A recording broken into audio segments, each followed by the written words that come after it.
अस्सलामु अलैकुम to everyone.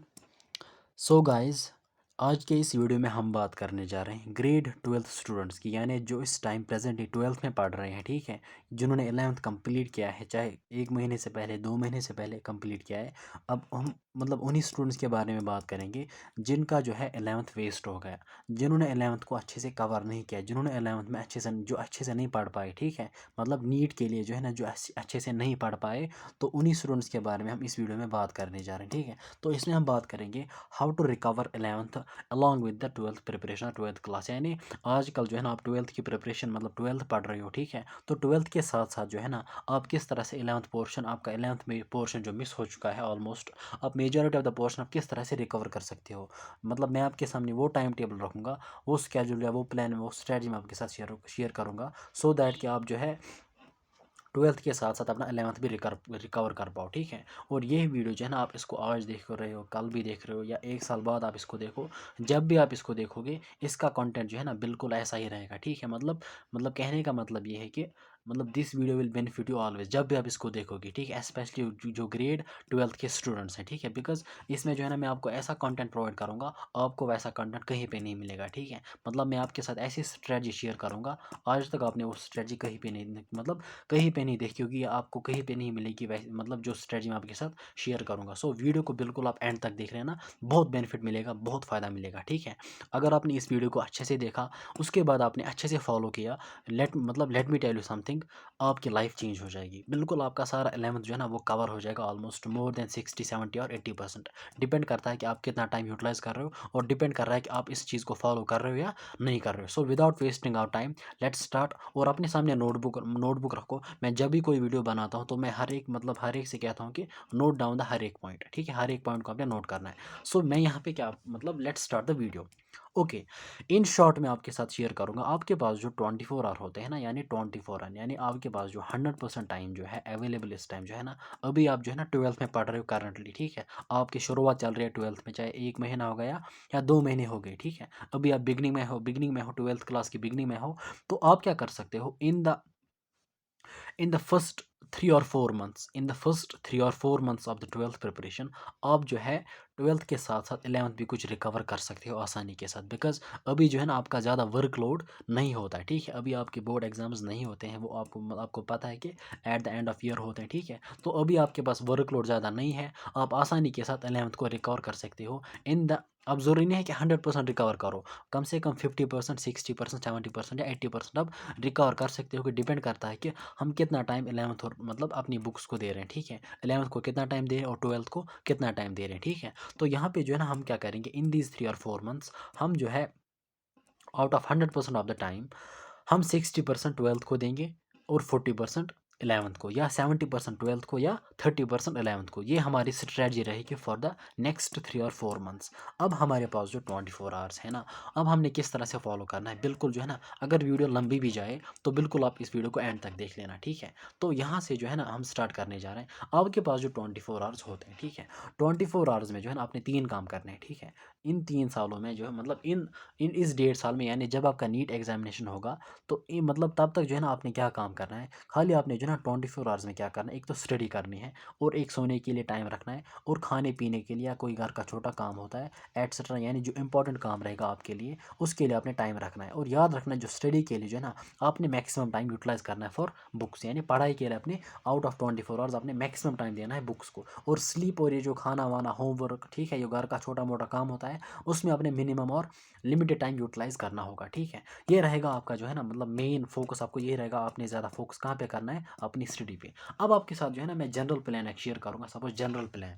ये प्लान जो है ना, मैंने नीट एस्पिरेंट्स के लिए भी, यानी जो रिपीटर्स या फ्रेशर्स हैं, उनके साथ भी ये प्लान मैंने शेयर किया प्रीवियस वीडियो में, ठीक है। मैं वही प्लान आपके साथ शेयर करूँगा, लेकिन इसमें जो है ना मॉडिफिकेशन आएगी। मॉडिफिकेशन कहाँ पे आएगी, इसमें हम 11th को ऐड कर रहे हैं, ठीक है। अभी एंट्रेंस के स्टूडेंट, उनको थ्रू आउट तो पढ़ना है 11th भी और 12th भी, ठीक है। लेकिन यहाँ पे जो है ना, 12th के साथ साथ जो है ना, यहाँ पे कुछ टाइम जो है ना 30% और 40% हम 11th को भी देंगे, और यहाँ पे इसको थोड़ा मॉडिफाई कर लेंगे। तो सबसे पहले मैं जनरल में आपको बोलूँगा कि सपोज़ आप सुबह 6 बजे उठ रहे हो, सुबह 6 बजे आप उठ रहे हो, और 6:30 तक जो है ना, यू वेकअप, और आप रिफ़्रेश हो रहे हो, और आप चाय पी रहे हो, ठीक है। या उस टाइम जो है ना, आप उसी टाइम ब्रेकफास्ट कर सकते हो, या उसके बाद भी, ठीक है। तो इन शॉर्ट 6 AM से लेके 6:30 तक जो है ना, यानी आपने 6:30 पे आपने स्टार्ट करना है, यानी इस आधे घंटे में आपने रिफ़्रेश वगैरह होना है, मुँह धोना है वगैरह एंड ऑल दैट। उसके बाद 6:30 से लेके 12:30 तक आपने पढ़ाई करनी है। अब यहाँ पे जो है ना 6 घंटे आ रहे हैं, लेकिन 6 घंटे में आपने कितना टाइम यूटिलाइज़ करना है, वो मैं आपको बाद में बोलूँगा, लेकिन अभी यहाँ पे 6 आवर्स की स्टडी आएगी फ़िलहाल। अच्छा, और पढ़ना क्या है, क्या पढ़ना है, कौन से सब्जेक्ट्स पढ़ने हैं, 12th पढ़ना है, 11th पढ़ना है या दोनों पढ़ने हैं, वो भी मैं आपके साथ शेयर करूँगा। लेकिन पहले मैं जनरल प्लान आपके साथ शेयर करूँगा। और याद रखना जो है, ये कोई स्पेसिफिक नहीं रहेगा आप लोगों के लिए, बल्कि आप इसको मॉडिफाई भी कर सकते हो अपने लिए, ठीक है। मॉडिफाई यानी ऐसा नहीं है कि आपको 6 बजे उठना है, कोई इससे पहले भी उठ सकता है, कोई इससे सवेरे भी उठ सकता है, कोई 7-8 बजे भी उठ सकता है, डिपेंड करता है कि आप कल कितने बजे सो गए, ठीक है। अच्छा, 6:30 से लेके 12:30 तक आपने स्टडी के लिए टाइम रखना है। उसके बाद 12:30 से लेके 1:15 तक, यानी 12:30 से लेके 12:30 से दिन के 12:30 से लेके 1:15 तक जो है ना 45 मिनट्स में आपने लंच करना है या प्रेयर वगैरह, जो आप मतलब जो आपका काम होगा, सपोज़ आपने लंच करना है मेनली, मतलब इस टाइम में आपने लंच करना है, ठीक है। अच्छा, उसके बाद 1:15 से लेके 2:15 तक जो है ना आप थोड़ा बहुत रेस्ट कर सकते हो, यानी यहाँ पे रेस्ट का मतलब आप सो सकते हो आसानी के साथ। आप 40 मिनट्स 50 मिनट्स आप आसानी के साथ आराम कर सकते हो। लेकिन याद रखना, देखो सपोज़ आपने यहाँ पे पढ़ा 6 घंटे में से आपने 5 घंटे यूटिलाइज़ किए, उसके बाद आपने खाना खाया वगैरह, और खाने के बाद ऑब्वियसली जो है ना थोड़ी बहुत जो है ना नींद आती है, क्योंकि इंसान जो है ना, आपका स्टमक भर जाता है तो इंसान थोड़ा बहुत फुल फील करता है, ठीक है। तो क्या है कि यहाँ पे जो है ना रेस्ट में आपने मोबाइल फ़ोन यूज़ नहीं करना है, make sure that mobile phone आपने यूज़ नहीं करना है, कुछ भी नहीं, यूट्यूब वगैरह कोई भी ऐप आपने कुछ भी यूज़ नहीं करना है। मोबाइल फ़ोन को आपने यहाँ पे यूज़ नहीं करना है। मोबाइल फ़ोन के लिए सिर्फ एक स्पेसिफिक टाइम रहेगा, that is only for online classes. जब आपको ज़रूरत पड़ेगी तो सिर्फ ऑनलाइन क्लासेस के लिए आपने मोबाइल फ़ोन को यूज़ करना है। बाकी रेस्ट ऑफ द टाइम में आपको कभी कहीं पे फ़ोन यूज़ करने का टाइम ही नहीं है, और आपके पास टाइम ही नहीं है, ठीक है। अगर आप चाहते हो ना, मतलब आपका नीट पहले ही साल में क्लियर हो जाए, फर्स्ट अटेम्प्ट में आपको नीट क्लियर करना है, तो अपने सारा टाइम जो है ना इस टाइम बुक्स के साथ जो है ना, बुक्स को डिवोट करना है। अगर आप कोई भी टाइम वेस्ट कर रहे हो इस टाइम, याद रखना आपकी सिलेक्शन पे असर पड़ रहा है डायरेक्टली और इनडायरेक्टली। अगर आप इस टाइम वेस्ट कर रहे हो ना, तो आपकी सिलेक्शन पे ज़रूर कोई नेगेटिव इम्पैक्ट पड़ जाएगा, ठीक है। So be careful about the wastage of time and be careful about the use of mobile phone. अच्छा, उसके बाद अच्छा, 2:15 तक आप सो गए, और आपने मतलब 2:15 तक आप 1:15 से लेके 2:15 तक जो है ना आपने थोड़ा रेस्ट लिया, नींद की, ठीक है। उसके बाद आपने फिर से पढ़ाई स्टार्ट की फ्रॉम 2:15 से लेके, यानी शाम के 8:15 तक, ठीक है। ये 6 घंटे की स्टडी आ रही है, और 6 घंटे में आपने जो है ना 5 आवर्स यूटिलाइज़ करने, ठीक है। अच्छा, उसके बाद अभी मैं जनरल फ्रेम बोल रहा हूँ, अभी मैं ये नहीं बोल रहा हूँ कि किस सब्जेक्ट को पढ़ना है, कितना पढ़ना है, क्या पढ़ना है। अभी मैं जनरल प्लान आपको प्रोवाइड कर रहा हूँ, ठीक है। उसके बाद 9 बजे से लेके अच्छा 8:15 से लेके 9 बजे तक आपने क्या करना है, आपने डिनर करना है, खाना खाना है, जो चीज़ आप मतलब जो आप खाते हो वहाँ पे घर पे, आपने वही चीज़ लेनी है, ठीक है। अच्छा, उसके बाद 9 बजे से लेके रात के 1 बजे तक आपने फिर से पढ़ाई करें, लेकिन यहाँ पे 4 आवर्स आ रहे हैं, तो आपने कंटिन्यूअसली 4 आवर्स स्टडी करनी होगी। उसके बाद 1 बजे से लेके सुबह 6 बजे तक आपने 5 आवर्स की स्लीप लेनी है। याद रखना, लिमिटेड टाइम आपने किसके लिए रखना है, स्लीपिंग के लिए और खाने पीने के लिए, ठीक है। सो अगर मैं यहाँ पे देखूँ स्टडी के लिए कितना टाइम आ रहा है, ठीक है, आप इसको मॉडिफाई कर सकते हो आसानी के साथ, क्योंकि ये मैंने आपको जनरल में प्रोवाइड किया। आप सोने के देखो, लेकिन सोने के लिए आप स्पेसिफिक टाइम रखना, रात के जो है ना सपोज 5 घंटे, उससे ज़्यादा टाइम नहीं रखना, ठीक है। आदत करना 5 घंटे की, और कभी दिन में भी आप 1 घंटा 40 मिनट आराम कर सकते हो आसानी के साथ। लेकिन जो स्टडी के लिए टाइम जो है ना, उसको बिल्कुल आपने वहाँ पे यूटिलाइज़ करना होगा, स्टडी स्टडी स्टडी। अब यहाँ पे अगर आप देखोगे 6 hour + 4 hour it comes out to be 16, लेकिन 16 में से जो है आपने कितने आवर्स यूटिलाइज़ करने हैं पढ़ाई के लिए, देखो यहाँ पे अगर हम देखेंगे, सपोज थोड़ा बहुत डिटेल में हम जाएंगे, so 16 it comes out to be 16 hours, लेकिन 16 आवर्स में जो है आपने 14 आवर्स को इफेक्टिवली यूटिलाइज करना होगा, मतलब आपने 14 आवर की स्टडी करनी है, ठीक है। 16 आवर्स जो है ना, वहाँ पे 6 घंटे, वहाँ पे आप 5 घंटे पढ़ सकते हो, और यहाँ पे जो 6 घंटे, यहाँ पे भी आप 5 घंटे पढ़ सकते हो आसानी के साथ। So 5 + 5 + 4 it comes out to be 14 hours. अच्छा, अब ये जो 14 आवर्स है, यानी आपकी जो स्टडी जो है ना, अब आपने क्या करना है, इसमें आपके 2 पार्ट्स होंगे, 14 आवर्स में डिवाइड होगा 2 पार्ट्स में। एक तो आपने ऑनलाइन क्लासेस, जो ऑफलाइन है ऑनलाइन क्लासेस पढ़नी होगी, उसके बाद आपने सेल्फ स्टडी के लिए टाइम रखना होगा, ठीक है। मतलब आपने क्लास वर्क करनी होगी, उसके बाद प्रैक्टिस ऑफ न्यूमेरिकल्स, और आपने जो है रिविजन्स भी करनी होगी, that comes in self study. तो अगर यहाँ पे हम देखेंगे, सपोज मैंने आपको पहले ही बोला, ये जो फर्स्ट 4 और 5 मंथ्स, यानी सपोज अभी जनवरी ख़त्म हो रहा है, तो सपोज अभी फेब स्टार्ट हो रहा है, तो फेब से लेके मई तक, so these 4 months, Feb March April May, so 4 months में जो है आप 11th और 12th को साथ साथ पढ़ सकते हो। लेकिन उसके बाद यानी आफ्टर मई, मई के एंड के बाद, यानी आफ्टर दिस, यानी मई के ऑनवर्ड्स, मतलब after the end of the May, यानी जून में जो है, जून से आप सिर्फ 12th को, जून से आपने सिर्फ 12th को पढ़ना होगा, बल्कि वहाँ पे आपको 11th नहीं पढ़ना है, ठीक है। सो इन दीज 4 मंथ्स, अभी आपके पास 4 महीने हैं या 5 महीने भी हो सकते हैं, तो आपने जो है क्या करना है, 11th को भी साथ साथ लेना है, ठीक है। सो इन दीज, अच्छा, दिसंबर, सपोज यहाँ पे मैं उन स्टूडेंट्स की बात कर रहा हूँ जिनका बोर्ड एग्जाम, मतलब जिनका दिसंबर टू दिसंबर सेशन चल रहा है। अगर किसी का मार्च टू मार्च सेशन चल रहा है, वो इसको मॉडिफाई कर सकता है आसानी के साथ, ठीक है। लेकिन यहाँ पे मैं जनरल बोल रहा हूँ, सपोज जिनका दिसंबर टू दिसंबर सेशन चल रहा है, मतलब जिनके बोर्ड एग्जाम्स दिसंबर या नवंबर में कंप्लीट होते हैं, ठीक है। तो यहाँ पे मैं बोल रहा हूँ कि फेब से लेके मई तक आप आसानी के साथ अपना 12th क्लियर, अपना 11th भी क्लियर कर सकते हो 12th के साथ साथ। अच्छा, अब यहाँ पे जो है ना, हम देखेंगे कि अब ऑनलाइन वगैरह क्लासेस जो है, ऑनलाइन क्लासेस जो है ना, कितने ड्यूरेशन तक देनी है, और हमने जो है out of 100% of the time 12th 11th के लिए कितना टाइम देना है, ठीक है। तो अगर मैं सपोज पहले ऑनलाइन क्लासेस की बात करूं, उसके लिए आपने स्पेसिफिक और फिक्स टाइम रखना है। सपोज मैं 5 घंटे की बात कर रहा हूँ, आप 5 घंटे देखो, ये मैंने ऐसे ही फ्रेम किया है 5 आवर्स, आप 6 आवर्स भी पढ़ सकते हो, डिपेंड करता है कि आपकी रिक्वायरमेंट कितनी है। मैंने ऐसे ही कि मतलब यहाँ पे बोला है 5 आवर्स की ऑनलाइन क्लासेस, ठीक है।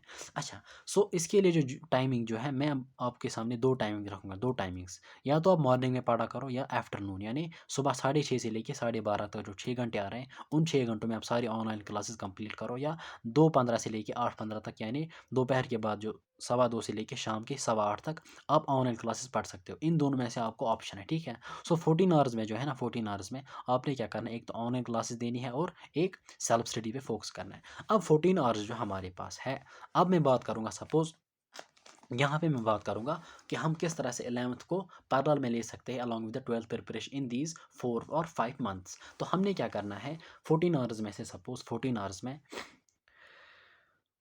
में जो है हम क्या करेंगे, सपोज 5 घंटे तो हमने किसके लिए रखे, 5 घंटे हमने किस लिए रखे, ऑनलाइन क्लासेस के लिए। सो वहाँ पे कितना टाइम बचता है, सपोज आप यहाँ पे अगर आप इस तरह से देखोगे, सपोज तो यहाँ पे जो है सपोज 14 आवर्स जो है ना, ओवरऑल हमारे पास 14 आवर्स अवेलेबल है। अगर हम इन 14 आवर्स में 70% ऑफ द टाइम 12th को दे दें, 70% of the 14 hours, that comes out to be nearly 10 hours, यानी 10 आवर्स जो है ना, 14 आवर्स में से 10 आवर्स हम 12th को दे रहे हैं, ठीक है। और उसमें जो है ना 14 में से 10, 14 माइनस 10 इज़ 4, उसके बाद यानी 30% ऑफ द टाइम जो है ना, यानी 4 घंटे हम किसको दे रहे हैं, 11th को। लेकिन this is only for first 4 months. मई के बाद हमने सिर्फ 12th पे फोकस करना है, सारा time 100% of the time 12th को मतलब डिवोट करना है, ठीक है। या अगर आप 60% को देखोगे तो 8.5 घंटे 12th को, अगर 40% 11th को, तो 5.5 घंटे किसको, 11th को। लेकिन आप पहले पे फोकस करो, डिपेंड करता है कि आपकी रिक्वायरमेंट कितनी है, आप कितना पढ़ रहे हो, ठीक है। तो 10 आवर्स जो है ना, मैं यहाँ पे रखूँगा 12th को, और 4 आवर्स जो है ना, मैं यहाँ पे रखूँगा किसको, 11th को। अब जो है हम देखेंगे पहले 12th के जो है ना, मतलब 12th के लिए सपोज, अब मैं सब आपके साथ शेयर करूँगा कि अब हमने किस इंटरवल में 12th पढ़ना है। यानी यहाँ पे जो मैंने आपके साथ इंटरवल शेयर किया ना, ये वाला इंटरवल जो मैंने आपके साथ शेयर किया यहाँ पे, ये वाला इंटरवल जो है ना, मैंने आपके साथ शेयर किया। अब यहाँ पे हमने देखना है कि किस इंटरवल में हमने 12th को स्टडी करना है। ऑनलाइन क्लास तो स्पेसिफिक रहेगी, लेकिन किस इंटरवल में 12th को स्टडी करना है और किस इंटरवल में 11th को, अब हम वही देखने जा रहे हैं, ठीक है। तो यहाँ पे जो है मैंने आपके साथ अच्छे से, बिल्कुल अच्छे से इसको डिज़ाइन किया, बिल्कुल आप अच्छे से देख लेना, आराम से देख लेना। सपोज़ मैं दोनों चॉइस आपके सामने रखूँगा। सपोज़ पहले मैं ऑनलाइन क्लासेस के लिए स्पेसिफिक टाइम ये रखूँगा, from 6:30 AM to 12:30 PM, this is the timing for online classes. और दूसरे केस में जो है मैं रख रहा हूँ ये टाइमिंग 2:15 से लेके, यानी 2:15 से लेके शाम के 8:15 तक मैं ऑनलाइन क्लास के लिए टाइम रख रहा हूँ, ठीक है। तो उसके बाद सपोज़ 5 आवर्स हो गए ना ये। अच्छा, उसके बाद जो टाइम बचता है ना, हमारे पास जो टाइम बचता है, दैट इज़ ओवरऑल जो है 10, 1 सेकेंड, ओके। तो अगर हम बात करेंगे, सपोज़ हमने यहाँ पे सपोज़ 2:15, अच्छा 6:30 से लेके 12:30 तक ऑनलाइन क्लास के लिए 5 घंटे रखें, ठीक है। तो 5 घंटे यहाँ पे आ गए किसके लिए, ऑनलाइन क्लासेस के लिए। उसके बाद हम 12th की बात करें, सपोज़ 2:15 से लेके 8:15 तक आप 12th स्टडी कर रहे हो, यानी ये इंटरवल जो है ना, ये आप स्पेसिफिकली किसको दे रहे हो, यानी दिस इज़ फॉर 12th, ठीक है, दिस इज़ फॉर 12th। और यहाँ पे 5 घंटों में आपने बिल्कुल ये भी 12th पढ़ना है, ठीक है। दीज 5 आवर्स, और यहाँ पे ये 5 घंटे, ये इंटरवल जो है ना, फ्रॉम 2:15 PM टू 8:15 PM, ये भी 5 घंटे और ये भी 5 घंटे, हो गए कितने आवर्स, 10 आवर्स, यानी 70% ऑफ द 14 आवर्स जो है ना, दैट्स 10 आवर्स, जो कि हमने 12th के लिए रखे हैं, ठीक है। सो यहाँ से यहाँ तक जो है ना, these are also 5 hours. So 5 hour plus 5 hour, that comes out to be 10 hours, ठीक है। और इसी तरीके से अगर आप यहाँ पे देखोगे, सपोज चलो मैं पहले इस वाले इंटरवल की बात करूँगा। अब आपकी ऑनलाइन क्लासेस ख़त्म हो गई 12:30 पे, 12:30 से लेके 1:15 तक जो है ना आप क्या कर रहे हो, आप लंच कर रहे हो, और 1:15 से लेके 2:15 तक आप रेस्ट कर रहे हो, आप आराम कर रहे हो। 2:15 से लेके आप स्टार्ट कर रहे हो फ्रॉम 2:15 से लेके 8:15 तक।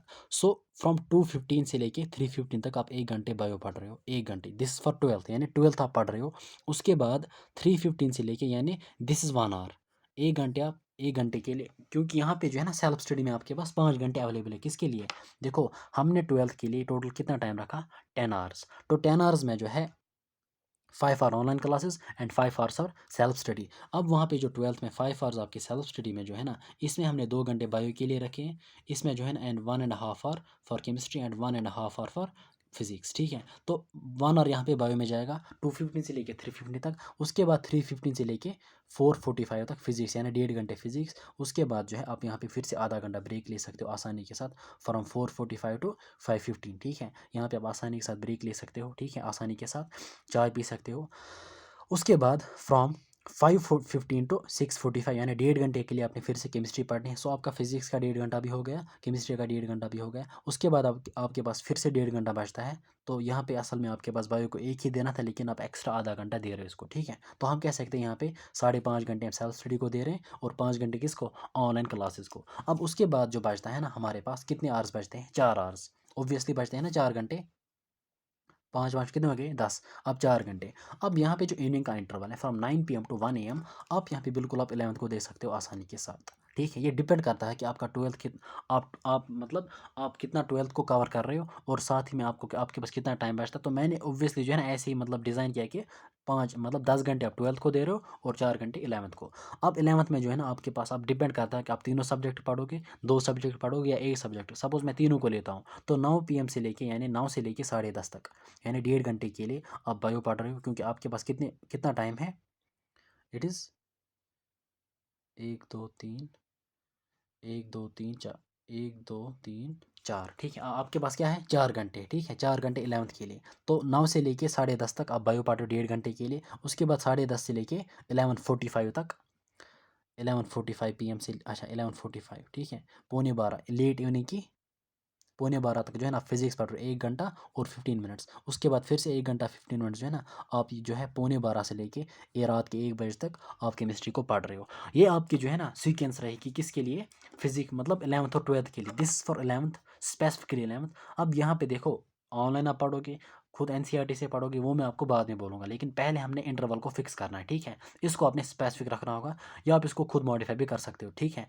तो बिल्कुल जो है ना, इसी तरीके से अगर हम जो है ना, यहाँ पे हमने रखी थी ऑनलाइन क्लास की टाइमिंग फ्रॉम 6:30 टू 12, यानी मॉर्निंग में हम यहाँ पे ऑनलाइन क्लासेस पढ़ते थे, लेकिन यहाँ पे हम आफ्टरनून में रख रहे हैं, ठीक है। तो उसके बाद आपने क्या करना है, आसानी के साथ जिस तरह यहाँ पे आपने डिवोट किया टाइम, बायोलॉजी को 2 आवर्स, केमिस्ट्री को 1.5 घंटा, फिजिक्स को 1.5 घंटा, बिल्कुल इसी तरीके से यहाँ पे मैंने रखा है। सपोज यहाँ पे जो है ना 6:30 से लेकर 7:30 तक 1 घंटा किसको, बायो को। उसके बाद 7:30 से लेकर 9 बजे तक 1.5 घंटा फिजिक्स को। उसके बाद मैंने फिर से यहाँ पे लेकिन बायो इन्वॉल्व किया, ठीक है। यहाँ पे इस तरह से मैंने नहीं किया था, लेकिन यहाँ पे मैंने 9 से लेकर 10 तक फिर से बायो को इन्वॉल्व किया है। उसके बाद 10 AM, यानी from 10 AM to 11 AM, this is optional for you. आप यहाँ पे रेस्ट भी कर सकते हो, आप यहाँ पे पढ़ भी सकते हो, आप ब्रेक भी ले सकते हो, दैट्स अप टू यू। क्योंकि हमारे पास 5 घंटे है, वो यहाँ से आ गए इसमें, ठीक है, बायो फिजिक्स बायो केमिस्ट्री, इसमें हमारे पास 5 घंटे आ रहे हैं। उसके बाद 11 से लेकर 12:30 तक 1.5 घंटा केमिस्ट्री में, यहाँ पे 1.5 घंटा किस में, फिजिक्स में हो गई 3। उसके बाद बायो में एक हो गई 5 घंटे। तो 5 घंटे for self study, 5 hours per online हो गए 10 आवर्स। यहाँ पर भी 5 hours for self study and 5 hours for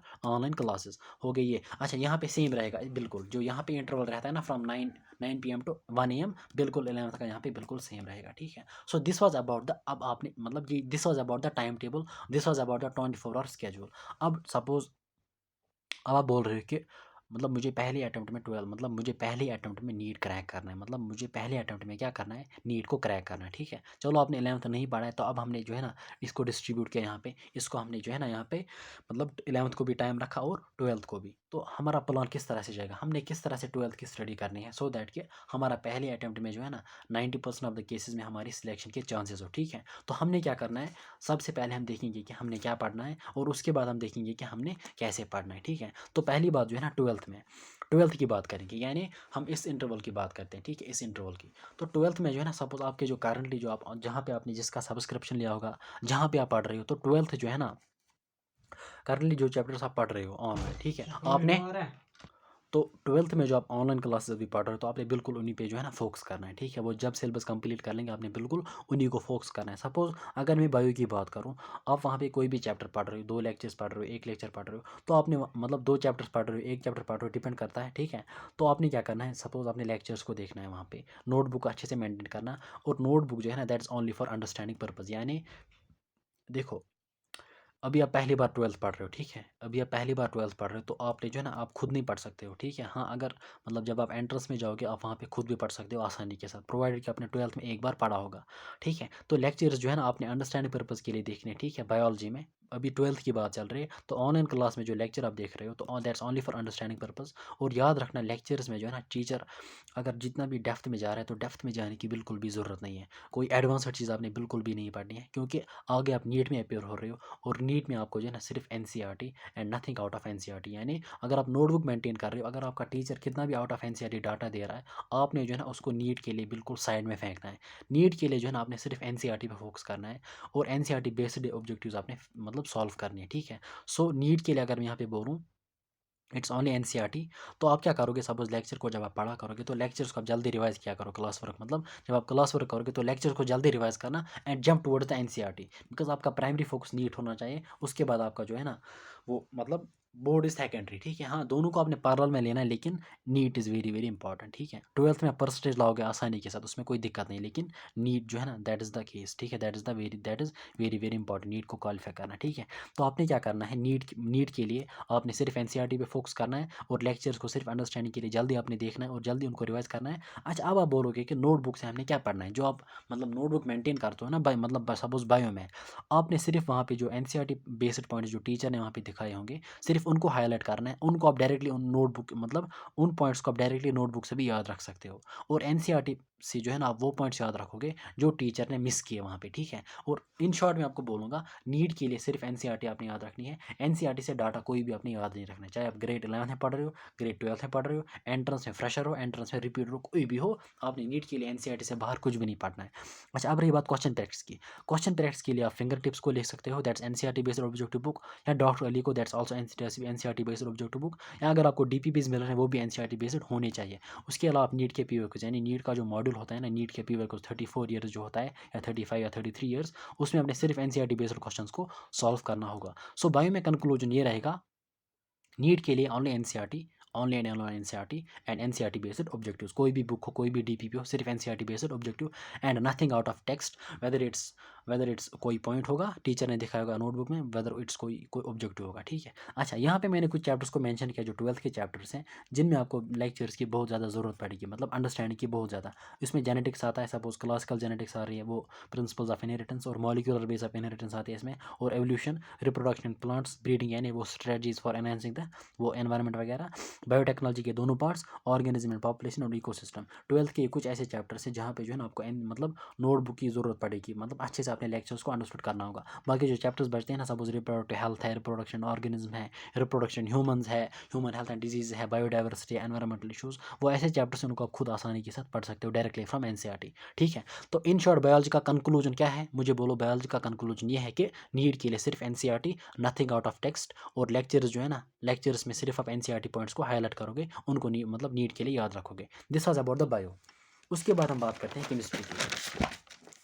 chemistry में सबसे पहले हमारे पास आ रहे हैं फिजिकल केमिस्ट्री। फिजिकल केमिस्ट्री में नोटबुक या लेक्चर्स बहुत ज़्यादा इंपॉर्टेंट होते हैं, ठीक है, क्योंकि इसमें आपने कॉन्सेप्ट को समझना है, ठीक है। सो लेक्चर्स एंड नोटबुक जो है ना मस्ट मेंटेन फॉर नीट के लिए भी इंपॉर्टेंट रहेगी वो नोटबुक, और कॉन्सेप्ट क्लैरिटी के लिए भी इंपॉर्टेंट रहेगी, ठीक है। और उसके बाद जो है ना आपको क्या करना है, देखो लेक्चर्स जो है ना यहाँ पे मैंने एरो दिखा है, नीट के लिए इंपॉर्टेंट रहेंगे, और एमसीक्यू प्रैक्टिस नीट के लिए इंपॉर्टेंट रहेंगे। अभी मैं बोलूँगा कि एनसीईआरटी की थ्योरी कौन कौन से चैप्टर ऐसे हैं जो कि आप एनसीईआरटी से पढ़ लोगे for NEET from physical chemistry. तो आपने क्या करना है, नोटबुक जब मेंटेन करोगे तो अपने कॉन्सेप्ट्स को क्लियर करना होगा। वहाँ पे फॉर्मूलाज जो टीचर ने मतलब सर ने वहाँ पे दिखाई होगी, मैम ने जो मैम पढ़ा रहे, सर पढ़ा रहा हो, जो कोई भी पढ़ा रहा हो, आपके टीचर ने जो फॉर्मूलाज वहाँ पे दिखाए होंगे और डिफरेंट पैटर्न्स के न्यूमेरिकल्स वहाँ पे दिखाए हों, उनको भी आपने अच्छे से रिवाइज करना है। अब रही बात एमसीक्यू प्रैक्टिस। एमसीक्यू प्रैक्टिस चाहे आप डीपीपी से सॉल्व करो, मैंने खुद NEET champion MTG NEET champion को सॉल्व किया था, या आप नीट के पीवाईक्यूज यानी नीट के प्रीवियस ईयर क्वेश्चन सॉल्व कर सकते हो। और उसके साथ साथ यानी चाहे आप डीपीपी कर रहे हो, या यानी इन शॉर्ट में बोलूँगा कि आपने एमसीक्यूज प्रैक्टिस करनी, लेकिन एडवांस्ड लेवल के या जेई लेवल लेवल के एमसीक्यू सॉल्व नहीं करने, बल्कि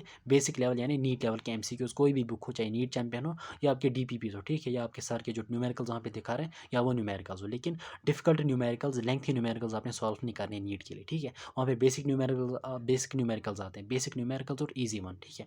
अच्छा, उसके बाद अब एनसीईआरटी में फिजिकल केमिस्ट्री में आपने क्या करना है, एनसीईआरटी के लिए क्या करना है, यानी जिस तरह से बायो में आपने एनसीईआरटी पढ़नी है, अब फिजिकल में क्या करना है, फिजिकल केमिस्ट्री में। फिजिकल केमिस्ट्री के लिए आपने एनसीईआरटी के जो इन टेक्स्ट क्वेश्चंस है और बैक एक्सरसाइज है उनको आपने अच्छे से सॉल्व करना होगा, बिल्कुल कंप्लीटली उनको सॉल्व करना है। अब एनसीईआरटी की थ्योरी कितनी इंपॉर्टेंट है नीट के लिए, सिर्फ सॉलिड स्टेट और सरफेस केमिस्ट्री जो कि थ्योरी बेस्ड चैप्टर्स हैं, इनमें से कॉन्सेप्चुअल क्वेश्चन पूछा जाता है डायरेक्टली फ्रॉम द एनसीईआरटी। इन दोनों चैप्टर्स के लिए एनसीईआरटी की थ्योरी इंपॉर्टेंट रहेगी फॉर नीट।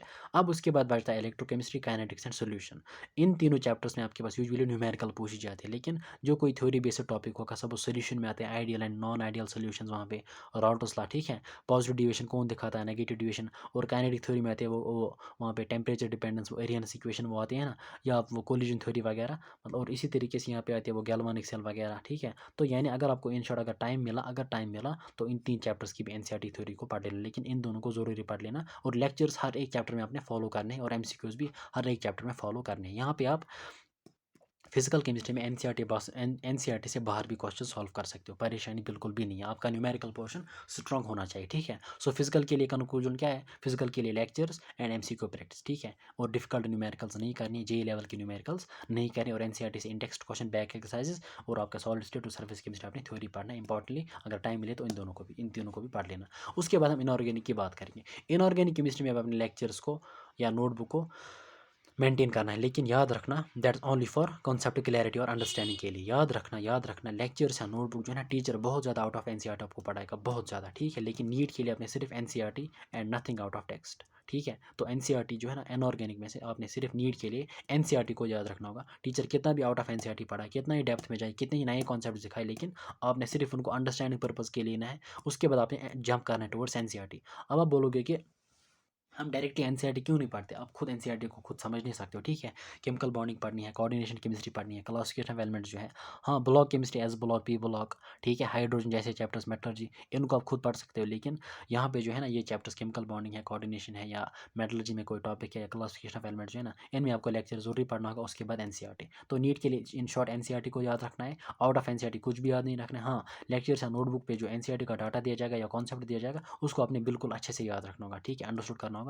लेकिन एनसीईआरटी जो है ना, that's very very important in case of inorganic.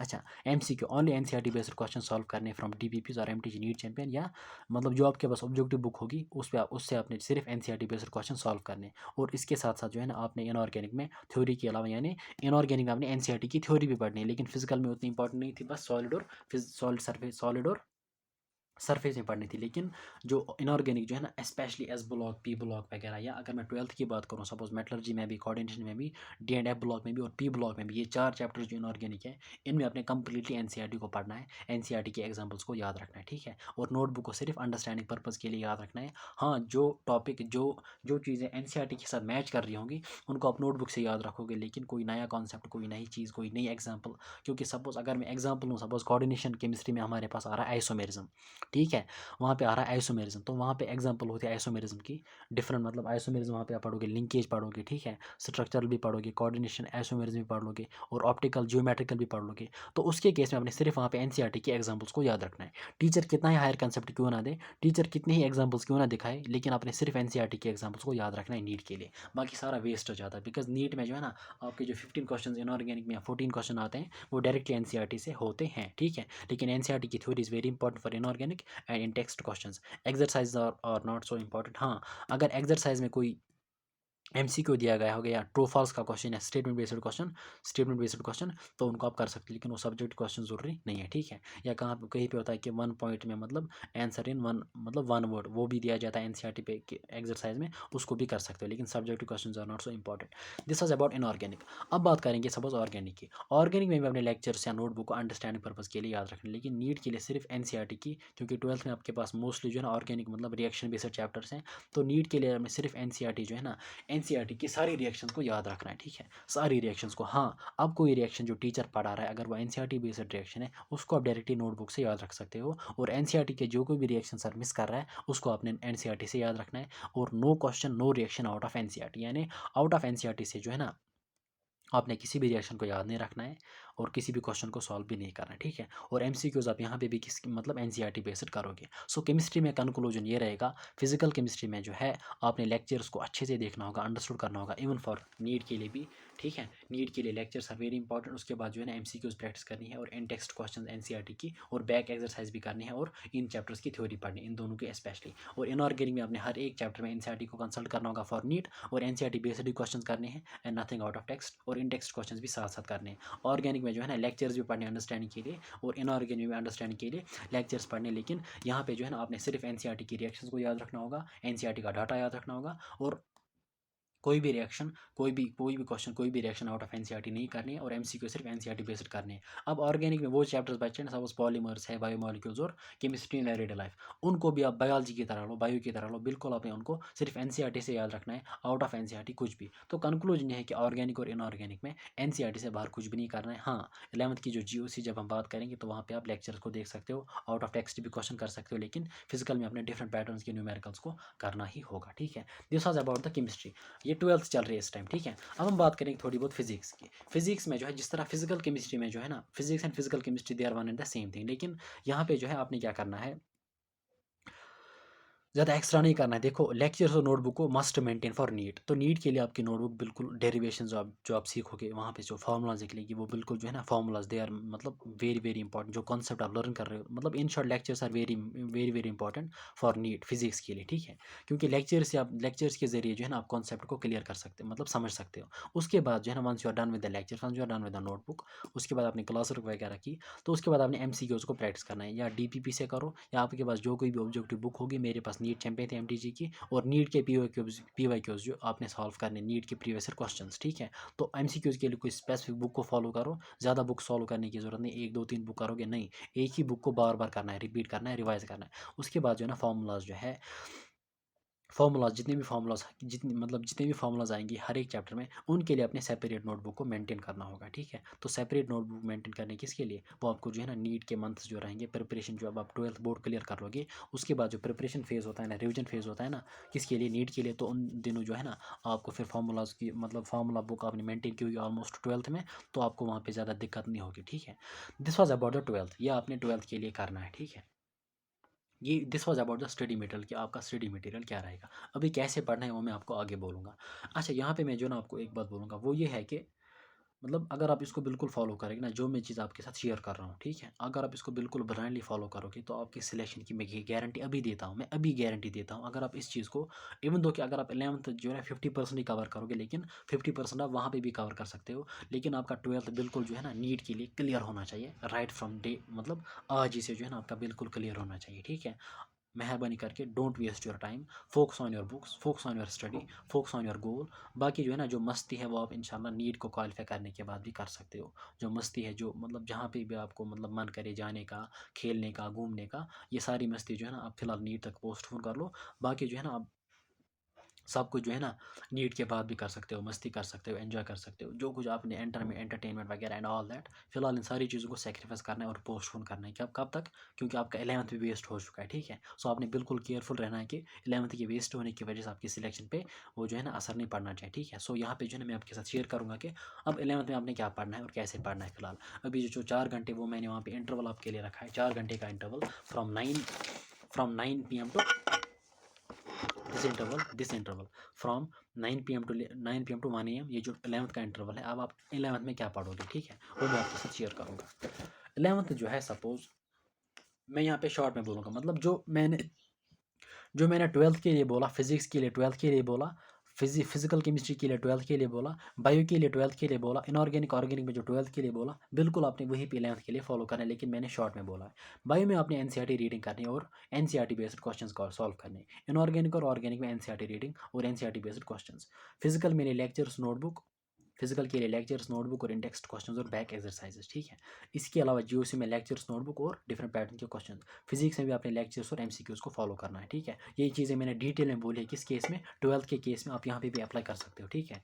अच्छा, अब अगर हम बात करेंगे सपोज़ हम कितना पोर्शन कवर कर सकते हैं, हम कितना परसेंटेज कवर कर सकते हैं। अगर सपोज़ हमारे पास अभी फ़ेब अवेलेबल है, मार्च अवेलेबल है, अप्रैल और मई, मतलब इन 4 महीने में हम क्या कर रहे हैं, हम 11th को भी पढ़ रहे हैं और 12th को भी पढ़ रहे हैं। लेकिन हम 11th को कितना टाइम दे रहे हैं, 4 आवर्स पर डे, 4 आवर्स। मान के चलते हैं कि out of 28 days of the Feb आपने सिर्फ 24 डेज़ तक पढ़ा, यानी आपने 24 डेज़ 11th में फोकस किया, मतलब आपने 24 डेज़, मतलब कोई दिन ब्रेक लग गई, किसी दिन ब्रेक लग गई, तो आपने जो है ना 24 डेज़ यूटिलाइज़ किए, किसके लिए, 11th के लिए। और आउट ऑफ 31 डेज़ आपने 26 डेज़ जो है ना यहाँ पे मतलब 11th को यूटिलाइज़ किया, 11th को दिए, मतलब 4 घंटे 26 डेज़ के लिए। यहाँ पे 4 घंटे फॉर 24 डेज़ और यहाँ पे 4 घंटे फॉर 25 डेज़ अप्रैल के मंथ के लिए। और इसी तरीके से मई में जो है ना आपने 25 डेज़ के लिए 4 घंटे पर डे जो है ना आपने 11th पढ़ लिया, ठीक है। सो जब आप इन डेज़ को काउंट करते, these comes out to be 100 days. So 100 days जो है ना, 100 डेज़ में पर डे आप 4 घंटे किसको दे रहे हो, 11th को। So 100 days into 4, it comes out to be 400 hours, ठीक है। तो ये हमारे पास आ रहे हैं 400 घंटे। 400 घंटे देखो, इट्स ए बिग अमाउंट। अभी आपको लग रहा है कि यार क्या 4 घंटे पर दिन या 3 घंटे, आप इसको मल्टीप्लाई करो विथ 4 मंथ्स। अब आप देखो कितना टाइम आप जो है ना आपके पास अवेलेबल है, ठीक है। और याद रखना ये 400 घंटे ये आपको कभी वापस नहीं आएंगे। मई के बाद आपके पास कोई 1 घंटा भी 11th के लिए नहीं रखना है, ठीक है। वहाँ पे आपको बिल्कुल 12th बोर्ड्स के लिए भी देना, और नीट तो है ही, ठीक है। तो मेहरबानी करके बिल्कुल फोकस्ड रहना in these 4 months, Feb, March, अप्रैल। कोई भी डिस्ट्रैक्शन उसको गोली मारो, बिकॉज अगर आपने डिस्ट्रैक्शंस पे फोकस, देखो डिस्ट्रैक्शंस हर एक के पास होती है, ठीक है। अगर आपने डिस्ट्रैक्शंस पे फोकस किया ना, मतलब अगर आप डिवेट हो गए ना, याद रखना आपकी सिलेक्शन आपके हाथों से निकल गई है, ठीक है। अभी आपकी सिलेक्शन अभी भी जो है ना आपके हाथों में है। अगर आप इस चीज़ को फॉलो करोगे, आपकी सिलेक्शन आपके हाथों में है, ठीक है। प्रोवाइडेड कि आप फॉलो करो। अगर आपने टाइम वेस्ट किया, अगर आपने ये 4 महीने, ये जो 4-4 घंटे आपको दिखाई दे रहे हैं ना हर मंथ में, इतने दिन इतने दिन इतने दिन, अगर आपने इन 4 घंटों को इतने दिनों के लिए गवाया, वेस्ट किया, याद रखना आपकी फर्स्ट अटेम्प्ट में बहुत कम चांसेस है, ठीक है। क्योंकि अब आप वहाँ पे 11th खाली, मतलब आपका 11th खाली रहेगा, आप 11th में एम्प्टी रहोगे ना, ठीक है। तो वहाँ पे आप 11th में 50% कंट्रीब्यूशन आता है नीट में, तो अब आप वहाँ वो कहाँ से लाओगे।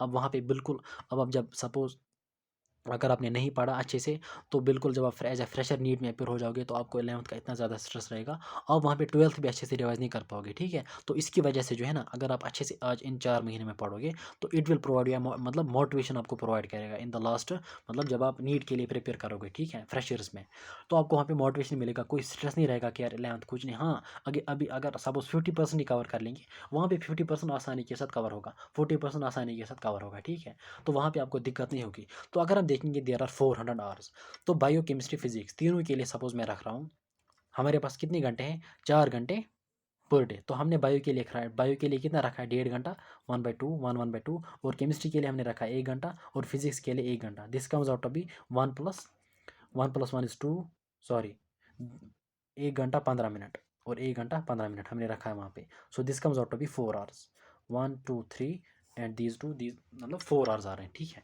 तो यहाँ पे अगर हम देखेंगे सपोज 100 डेज, 1.5 घंटा for 100 days, it comes out to be 150 hours, it comes out to be 150 hours. और 1 घंटा 15 मिनट केमिस्ट्री के लिए for 100 days, it comes out to be what, ये कितना आएगा, ये आ रहे हैं नियरली 125 आवर्स। आप खुद भी कैलकुलेट कर सकते हो, ठीक है। आप खुद भी कैलकुलेट कर सकते हो आसानी के साथ, क्योंकि अगर हम देखेंगे सपोज 1 आवर फॉर 100 डेज, मतलब वो आएंगे 100 आवर्स, ठीक है। उसके बाद 15 मिनट्स फॉर 100 डेज, वो हमारे पास आते हैं कितने घंटे, अराउंड 24 आवर्स अराउंड आते हैं वो, 15 मिनट्स इंटू 100, ठीक है।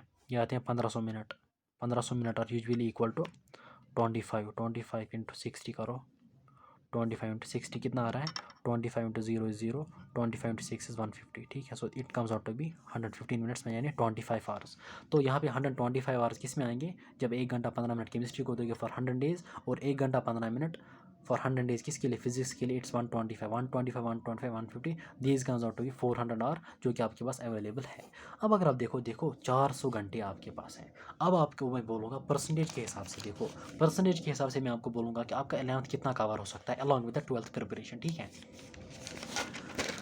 यहाँ पे मैंने परसेंटेज निकाली है, ठीक है। This is the going to be the last part of the video, this is very important.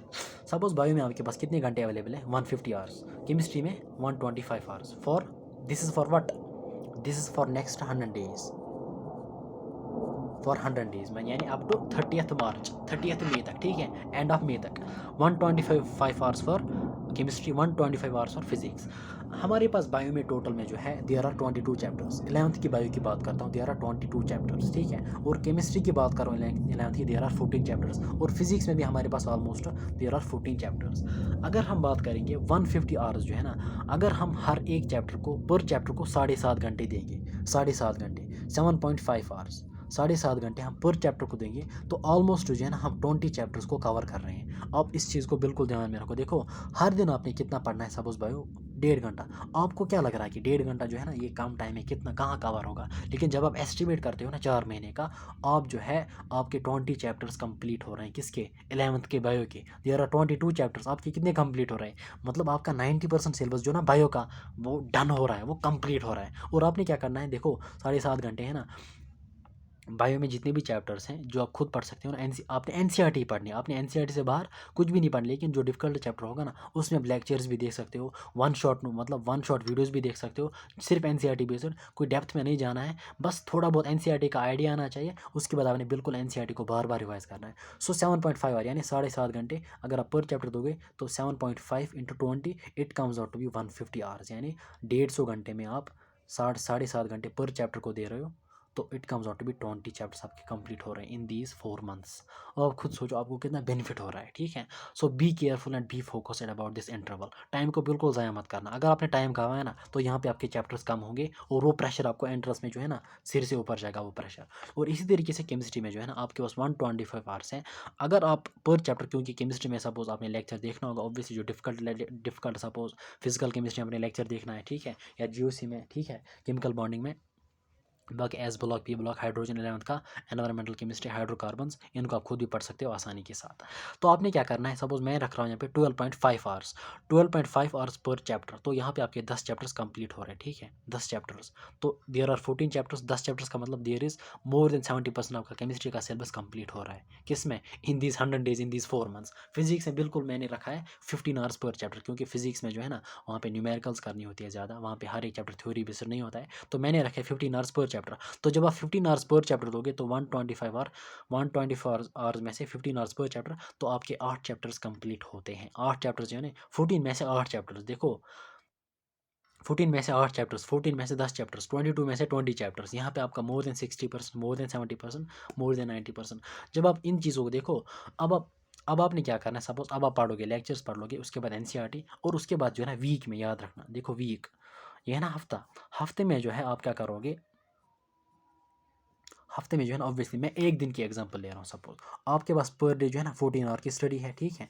हाँ, एक्सेप्ट उस दिन के जब आप बीमार पड़ जाओगे, लेकिन बाकी आपने कंसिस्टेंटली कोशिश करनी है 14 आवर। तो 14 आवर्स में से सपोज आपके पास जो है ना 10 आवर्स किसके लिए, 12th के लिए, 10 आवर्स 12th के लिए, और आपके पास जो है ना 4 आवर्स किसके लिए, 11th के लिए, ठीक है। आप क्या करोगे, सपोज जो वीक में जो है ना 6 दिन होते हैं, वीक में 7 दिन होते हैं, तो पहले 5 डेज 1 2 3 4 5, ठीक है, पहले 5 दिनों आप क्या करोगे कंटिन्यूसली जो है ना 12th को भी अपना टाइम दोगे पर डे, मतलब 10 घंटे पर डे 12th को, और 11th को भी आप पर डे कितने घंटे दोगे, 4 घंटे। हो गए ना ये 5 दिन। अब उसके बाद जो मतलब day number 6 and day number 7, day number 6 को जो है ना आप सारा जो है ना 12th को जो आपने यहाँ पे पढ़ा 12th का, आप डे 6 में इसको रिवाइज कर रहे हो, ठीक है। इस दिन आपने कोई नई चीज़ 12th की नहीं पढ़नी है, कोई 11th की भी चीज़ नहीं पढ़नी है, ठीक है। तो डे 6 में आप क्या कर रहे हो, इन 5 दिनों में जो आपने 12th का पढ़ा, जितना भी पढ़ा, उन सारी इंपॉर्टेंट चीज़ों को, बायोलॉजी में एनसीईआरटी पढ़ी, केमिस्ट्री में एनसीईआरटी या न्यूमेरिकल सॉल्व किए, फिजिकल केमिस्ट्री जो मतलब जो कुछ भी किया,